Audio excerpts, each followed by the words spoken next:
Hi everyone. आज को जो हमारा वीडियो लेक्चर है वो है बीएससी का, ठीक है, थर्ड सेम का, नॉन मेडिकल का है। इस वीडियो लेक्चर में मैं आपको बच्चे थर्मोडायनेमिक्स करवाऊंगी, ठीक है। थर्मोडायनेमिक्स थर्मोडायनेमिक्स हमारे पास इसके अंदर यूनिट नंबर 3 है। जो हमारे पास कंप्यूटर प्रोग्रामिंग एंड थर्मोडायनेमिक्स की बुक है उसके अंदर यूनिट नंबर 3 है, वो थर्मोडायनेमिक्स है, वो कर रहे हैं हम, ठीक है। थर्मोडायनेमिक्स, जैसा कि हमें इसके नाम से ही पता चल रहा है, थर्मोडायनेमिक्स। एक इसको हम दो पार्ट में बच्चे रिजॉल्व कर लेंगे। देखो कौन कौन से दो पार्ट में। सबसे पहले है हमारे पास थर्मो, ठीक है, इसको हमने अलग लिख लिया, और डायनेमिक्स को हमने क्या है अलग लिख लिया। जैसा कि हमें इसके नाम से ही पता चल रहा है बच्चे, थर्मो का मतलब क्या होता है, हीट होता है, ठीक है। और डायनेमिक्स का मतलब क्या होता है, मोशन होता है, ठीक है। थर्मोडायनेमिक्स मतलब क्या है, हीट भी है और मोशन भी है इसके अंदर, ठीक है। तो इसकी डेफिनेशन हमारे पास क्या कहती है, it is the branch of science which deals with the conversion. किसका कन्वर्जन होता है, क्या कन्वर्ट होता है, हीट एनर्जी किसके अंदर कन्वर्स होती है, into other form of energy. जो हीट एनर्जी है वो क्या है, अदर फॉर्म ऑफ एनर्जी के अंदर कन्वर्ट होती है। इसके अंदर हम क्या करेंगे, सिस्टम की बात करेंगे, इन विच थर्मोडायनेमिकली प्रोसेस ओकर। इसके अंदर क्या है बच्चे, सिस्टम के अंदर, सिस्टम हमारे पास क्या होता है, ओपन सिस्टम भी हो सकता है, क्लोज सिस्टम भी हो सकता है, और आइसोलेटेड सिस्टम भी हो सकता है, ठीक है। ओपन सिस्टम के अंदर हमारे पास क्या होता है, हमें पता चल रहा है इसके नेम से ही भी ओपन सिस्टम है। इसके अंदर भी हीट भी होएगी और मैटर का ट्रांसफ़र भी होएगा, ठीक है। इसके नाम से ही हमें पता चल रहा है कि इसके अंदर हीट और मैटर दोनों ही क्या होंगे, ट्रांसफ़र होंगे। क्लोज सिस्टम के अंदर क्या होता है, केवल हीट जा सकती है, only heat transfer. Isolated system की बात करें, सिस्टम नाइदर हीट नोर मैटर ट्रांसफ़र। आइसोलेटेड सिस्टम के अंदर हमारे पास क्या होता है, ना ही तो हीट जा सकती और ना ही इसके अंदर कोई भी मैटर ट्रांसफ़र हो सकता, उसको हम क्या कहते हैं, आइसोलेटेड सिस्टम कहते हैं, ठीक है। उसके बाद देखो सराउंडिंग हमारे पास क्या होता है, रेस्ट ऑफ यूनिवर्स जो पार्ट है वो क्या है, सराउंडिंग है, ठीक है। थर्मोडायनेमिक वेरिएबल, ये हमारे पास छोटे छोटे डेफिनेशनें हैं, इनको आप कर लेना, ठीक है। Thermodynamic variable, the parameter which can change like temperature, pressure, volume and entropy, ठीक है। थर्मोडायनेमिकली प्रोसेस हमारे पास क्या होती है, any change will take place in the state of thermodynamically state is called thermodynamically process. देखो बच्चों, ये हमारे पास याद रखने वाली चीज़ें हैं। आइसोथर्मल प्रोसेस क्या होती है, आइसोथर्मल प्रोसेस वो प्रोसेस होती है, ये आपको ज़रूर याद करनी है, ठीक है।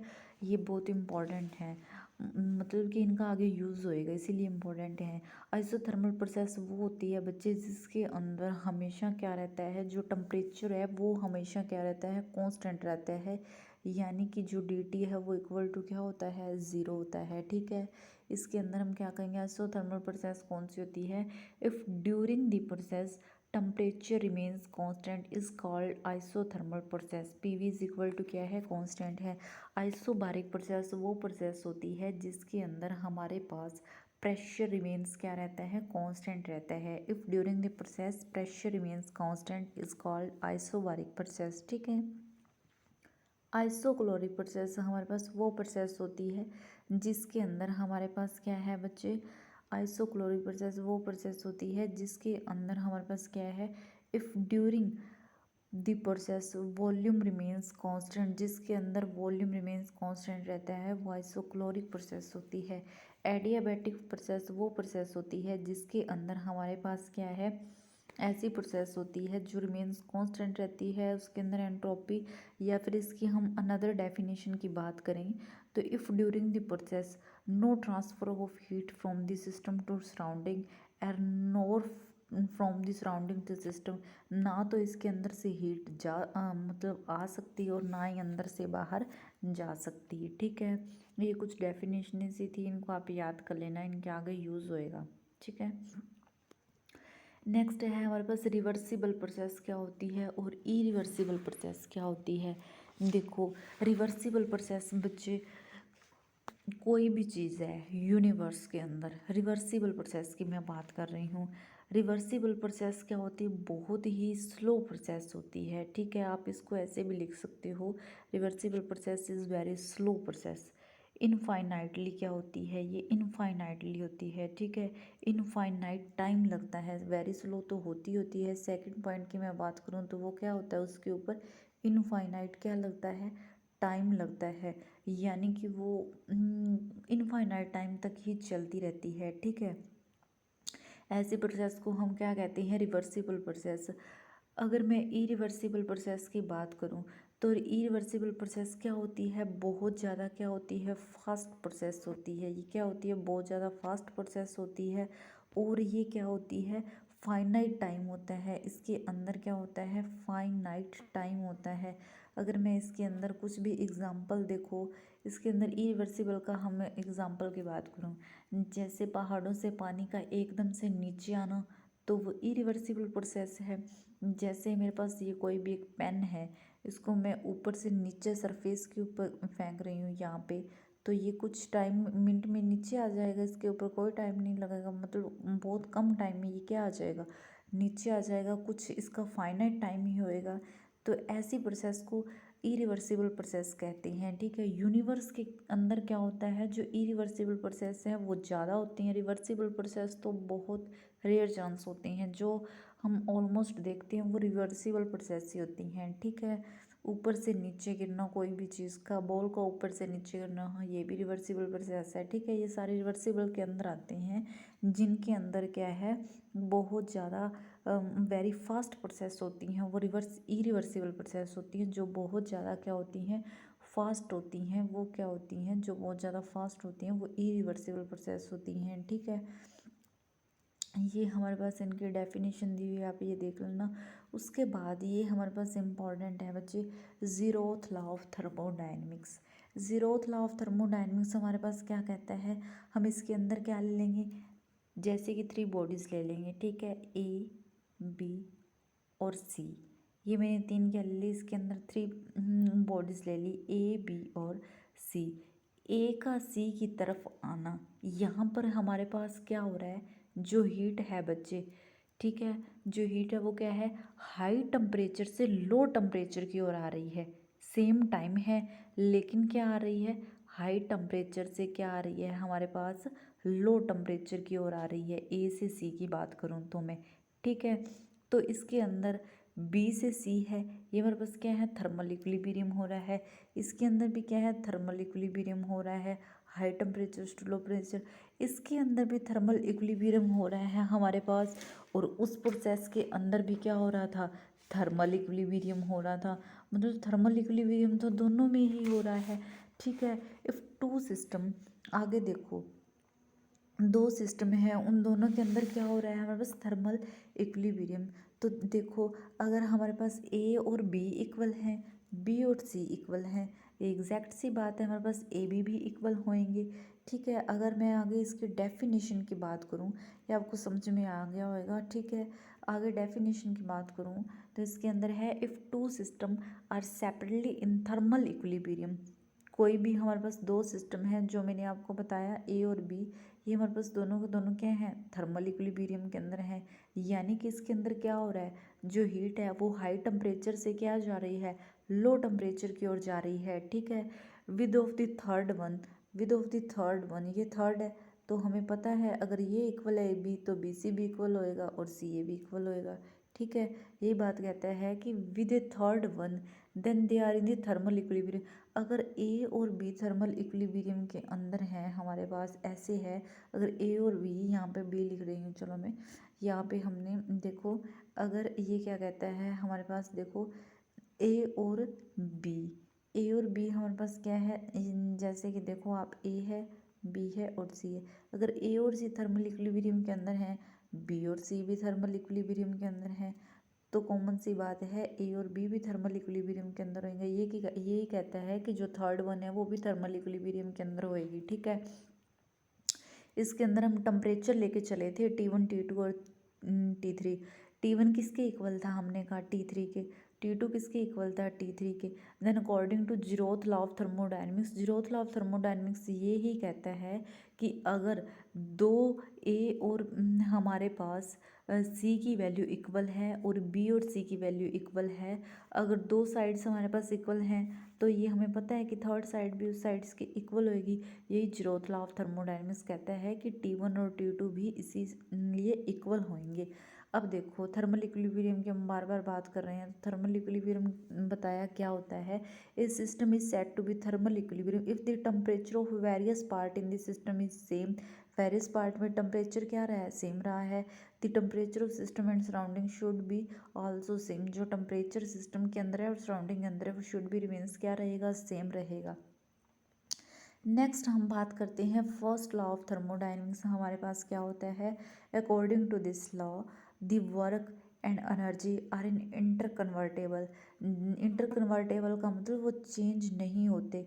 जैसे हमने इसकी अनदर डेफिनेशन की बात करूँ मैं, फर्स्ट लॉ ये हम करते हैं, heat can neither be created and not be destroyed and transfer from one form to another form. ठीक है, यही कहता है कि जो इसके अंदर वर्क और एनर्जी है वो क्या होती है, इंटर कन्वर्टेबल होती है। ठीक है, डब्ल्यू डायरेक्टली प्रोपोर्शनल टू, इसने क्या है लिखा है, W directly proportional to Q. W हमारे पास किसके इक्वल हो जाएगा, जे क्यू। जे इसके अंदर हम क्या लेके चल रहे हैं, कोई भी कॉन्स्टेंट लेके चल रहे हैं। ठीक है, जे की वैल्यूज़ को हम नेग्लिजिबल निगलेक्ट ना करके हमने जे को क्या लिया हुआ है, 1 लिया हुआ है। तो यहाँ से डब्ल्यू किसके इक्वल आ जाएगा, हमारे पास क्यू के इक्वल आ जाएगा। ठीक है, आगे देखो ये हमने पढ़ा है D Q is equal to क्या होता है, D U plus D W. D Q हमारे पास क्या होती है, heat energy, D U internal energy और डी डब्ल्यू क्या होता है, वर्क डन होता है। ठीक है, डी डब्ल्यू को हमने यहाँ से क्या पुट कर दिया, पी डी वी। तो D W is equal to P D V यहाँ पे पुट कर दिया। तो इस इक्वेशन में हमने इसको क्या कर दिया, इस इक्वेशन में हमने इसको पुट कर दिया। ठीक है, D Q is equal to D U plus P D V.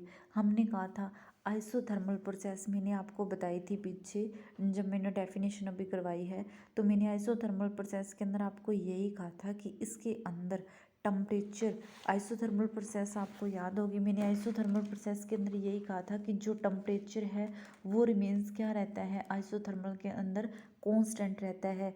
तो D U is equal to क्या हो जाएगा, 0, D Q is equal to क्या आ जाएगा, D W. Isochoric process के अंदर मैंने आपको बताया था कि जो हमारे पास वॉल्यूम होता है वो रिमेन्स क्या रहता है, कांस्टेंट रहता है। तो वॉल्यूम इज इक्वल टू क्या आ जाएगा, 0। डी क्यू यहाँ से क्या आ जाएगा, डी यू आ जाएगा। ठीक है, अगर एडियाबैटिक प्रोसेस की हम बात करें तो मैंने एडियाबैटिक प्रोसेस आपको वही बताई थी कि नाइदर हीट ट्रांसफ़र नहीं होती इसके अंदर। एडियाबैटिक प्रोसेस बताई थी मैंने, if during the process number of heat from system to surrounding and from surrounding to system, या फिर मैंने इसके अंदर बताया था कि इसके अंदर जो एंट्रोपी है वो रिमेन्स कांस्टेंट रहती है। तो D Q is equal to 0 आ जाएगा। तो D W is equal to D V है। ठीक है, limitation first law of thermodynamics की हमारे पास क्या कहते हैं, it does not tell about the direction of conversion of heat transfer. ये किसके बारे में नहीं बता देता हमें कि उसकी कौन सी डायरेक्शन है, कन्वर्जन की हीट कौन सी डायरेक्शन में ट्रांसफ़र हो रही है। और it does not tell about the quanta of energy transfer. ठीक है, नेक्स्ट देखो कारनोट इंजन क्या होता है, ये हमारे पास बहुत ही इम्पोर्टेंट टॉपिक है और पेपर में ऑलमोस्ट पूछा ही जाता है। ठीक है, कार्नोट इंजन हमारे पास क्या होता है, कार्नोट इंजन की अगर मैं बात करूं या फिर कार्नोट थ्योरम और कार्नोट इंजन, ये क्या कहता है, ये एक ऐसा डिवाइस है जो हीट एनर्जी को मैकेनिकल एनर्जी के अंदर चेंज करता है। ठीक है, इसके अंदर हम कंस्ट्रक्शन की बात करें, इसके अंदर हम 4 पार्ट डिस्कस करेंगे। इसकी कंस्ट्रक्शन के अंदर सिलेंडर लेके चलेंगे बच्चे, सोर्स लेके चलेंगे, शिंक लेके चलेंगे, सिलेंडर सोर्स और शिंक, और एक हम इसके अंदर क्या लेके चलेंगे, insulating stand. First of all discuss करते हैं हम सिलेंडर। सिलेंडर के अंदर क्या कहता है, cylinder with non conducting side and conducting base. क्या कहता है, कंडक्टिंग बेस का मतलब सबसे पहले हमें पता होना चाहिए क्या कहता है, cylinder with non conducting side, उसकी जो साइड्स है वो क्या होंगी, नॉन कंडक्टिंग होगी। कंडक्टिंग बेस का मतलब ये होता है कि हीट बाहर जा सकती है और आ भी सकती है, ठीक है। This cylinder contain a perfect gas as working substances, ठीक है। नेक्स्ट है सोर्स, हमारे पास क्या होता है, ये एक रिजर्वोयर होता है हीट का, इसके अंदर हम फिक्स टेम्परेचर लेके चलते हैं T1। It is of infinite thermal capacity of heat, इसकी क्या होती है, इनफाइनाइट कैपेसिटी होती है हीट की। इनफाइनाइट कैपेसिटी का मतलब इसके अंदर हम कितनी भी हीट को स्टोर कर सकते हैं, एडिशन कर सकते हैं इसके अंदर। सोर्स का मतलब क्या होता है, इसके अंदर हम कितनी भी हीट को क्या कर सकते हैं, अंदर मतलब एब्जॉर्ब कर सकते हैं, या फिर कितनी भी हीट को हम बाहर भेज सकते हैं, इनफाइनाइट, ठीक है। इनफाइनाइट थर्मल कैपेसिटी का मतलब यही है, इसके अंदर हम इनफाइनाइट हीट एब्जॉर्ब कर सकते हैं और इनफाइनाइट ही बाहर भेज सकते हैं। सिंपल लैंग्वेज में बताऊं तो इसके अंदर क्या कहता है कि हम कितनी भी हीट को अपने अंदर बाहर से ले सकते हैं और कितना ही हमारा मन करे कितनी भी हीट को हम दे सकते हैं। सिंक की बात करते हैं नेक्स्ट हम। It is another reservoir of heat kept at lower fixed temperature T2। Sink is also of infinite thermal capacity, ये भी क्या कहता है कि इसकी भी क्या होती है, इनफाइनाइट थर्मल कैपेसिटी होती है। ये कितनी भी हीट को क्या कर सकता है, दे सकता है या ले सकता है। The heat from the engine is rejected to the sink, ठीक है। नेक्स्ट हमारे पास आता है इंसुलेटिंग स्टैंड, क्या होता है, when the base of the cylinder kept this stand, the cylinder becomes perfectly insulating। Insulating stand का मतलब बच्चे हम उसके नाम से ही हमें पता चल रहा है कि उसके अंदर ना तो हीट आ सकती और ना ही जा सकती। देखो heat, neither heat can enter the cylinder nor it can leave it, and the working substances undergoes an adiabatic operation. क्या कहता है कि जो एडियाबैटिक ऑपरेशन की तरह ही इंसुलेटिंग स्टैंड काम करता है। एडियाबैटिक प्रोसेस भी यही थी कि ना तो उसके अंदर से हीट जा सकती ना आ सकती। इंसुलेटिंग स्टैंड भी यही कह रहा है कि ना तो हीट इसके अंदर एंटर कर सकती और ना ही इसको छोड़ के लीव कर सकती, ठीक है। उसके बाद हम इसके अंदर इसकी वर्किंग की बात करते हैं, ठीक है। वर्किंग देखो इसकी, the working of the Carnot engine can be explained for operation called the Carnot cycle. ये बच्चे हमने सोर्स लिया है T1, ये प्रोसेस है हमारे पास, प्रोसेस 1 है आइसोथर्मल एक्सपेंशन। फिर इंसुलेटिंग स्टैंड लिया है, ये प्रोसेस है हमारे पास सेकंड एडियाबैटिक एक्सपेंशन। फिर हमने सिंक लिया है इसके अंदर T2, और ये प्रोसेस है आइसोथर्मल कंप्रेशन। और जो फोर्थ है हमारे पास वो है इंसुलेटिंग स्टैंड लिया है हमने, ये प्रोसेस 4 है एडियाबैटिक कंप्रेशन, ठीक है। ये हमारे पास इसका डायग्राम है, इसको बोलते हैं हम PV डायग्राम। ये मैं आपको अलग से भी PV डायग्राम करवाऊंगी, ठीक है। ये PV डायग्राम अलग से भी बताऊंगी मैं आपको, इसके अंदर भी समझो आप। PV डायग्राम हमारे पास क्या होता है, ये प्रेशर है, ये वॉल्यूम है, ABCD हमने एक कार्नोट साइकिल ले लिया, ये हमने क्या ले लिया, एक कार्नोट साइकिल ले लिया, ठीक है। आइसोथर्मल एक्सपेंशन हमें क्या कहता है, दी वर्क, आइसोथर्मल एक्सपेंशन हमें क्या कहता है, the work done by the gas during the process, W1 work done area of the curve AB। आगे समझेंगे इसको। एडियाबैटिक एक्सपेंशन कहता है W2 कर्व BC, ये एडियाबैटिक है। आइसोथर्मल के आगे हम बात करेंगे तो आइसोथर्मल क्या कहेगा, कहेगा कि जो W3 कर्व है वो CD है और जो W4 कर्व है वो AD है। प्रोसेस 1 की बात करते हैं हम, इसके अंदर आइसोथर्मल एक्सपेंशन क्या होता है। The source has a temperature T1 so that gas attains the temperature T1 of source. Its pressure and volume at this stage P1 and V1 respectively. देखो पीछे करके बताती हूँ मैं इसके अंदर आपको। इसके अंदर प्रेशर हमारे पास क्या है, प्रेशर इसके अंदर हमारे पास क्या है बच्चे, P1 है। प्रेशर क्या है हमारे पास, प्रेशर इसके अंदर है हमारे पास P1, और वॉल्यूम, प्रेशर P1 है, वॉल्यूम भी हमारे पास क्या है, V1 है, ठीक है। प्रेशर P1 और volume V1। The gas is allowed, ये क्या कहता है, the gas is allowed to expand, ये क्या कहता है, the gas is allowed to expand from volume V1 to V2 at constant temperature T1 by decreasing from the pressure. Pressure क्या हो रहा है, डिक्रीज हो रहा है, P1 से क्या जा रहा है, P2 की ओर जा रहा है। As the bottom of the cylinder is perfectly conducting, heat Q1 is absorbed at temperature T1। Heat Q1 है तो उसका टेम्परेचर क्या हो जाएगा, T1 ही होएगा, ठीक है। During the process, and the process is isothermal on PV diagram curve A be traced, PV diagram से कर्व ए बी ट्रेस्ड की गई है, ठीक है। नेक्स्ट आता है हमारे पास एडियाबैटिक एक्सपेंशन। क्या होता है, the cylinder is removed from the source. अब हमने क्या है, पहले हम सिलेंडर लेके चल रहे थे, अब सिलेंडर को हमने हटा दिया, अब हमने क्या ले लिया उसकी जगह, सोर्स ले लिया। सिलेंडर को हटा के क्या ले लिया हमने, सोर्स ले लिया, ठीक है। क्या कहता है, the cylinder is removed from the source and placed in insulating stand so that cylinder become perfectly non conducting, the pressure is reduced P2 to P3 and gas volume allowed to expand V2 to V3 under adiabatic condition, ठीक है। the work done of the gas during this operation also, but this would begin decrease in internal energy of the gas, which means falls W to area curve BC, ठीक है। उसके बाद हम बात करते हैं आइसोथर्मल कंप्रेशन। हमारे पास क्या होता है, the engine is now placed on the sink. अब हमने क्या किया है, पहले हमने सिलेंडर लिया था, फिर उसको रिमूव करके हमने सोर्स ले लिया, उसको रिमूव करके हमने क्या ले लिया, शिंक ले लिया, so that the base of the cylinder is in contact with shrink, pressure is increased. अब इसके अंदर क्या हो जाएगा, प्रेशर इंक्रीज हो जाएगा, ठीक है। पहले प्रेशर रिड्यूस हो रहा था, अब इसके अंदर प्रेशर क्या हो जाएगा, इसके अंदर प्रेशर क्या कर रहा है, इंक्रीज हो रहा है, so that volume is decreased. Volume क्या हो रही है, वॉल्यूम घट रहा है हमारे पास, पहले V3 था, अब क्या हो जाएगा V4। Isothermal condition take place at constant temperature T2, ठीक है। Falls at the heat Q2 is reflected to the sink on PV diagram is traced. Adiabatic compression की बात करूँ तो this cylinder is again placed insulating stand and pressure is increased. अब हमने क्या किया है, सिलेंडर को फिर से प्लेस कर लिया है। पहले देखो हम सबसे पहले लेके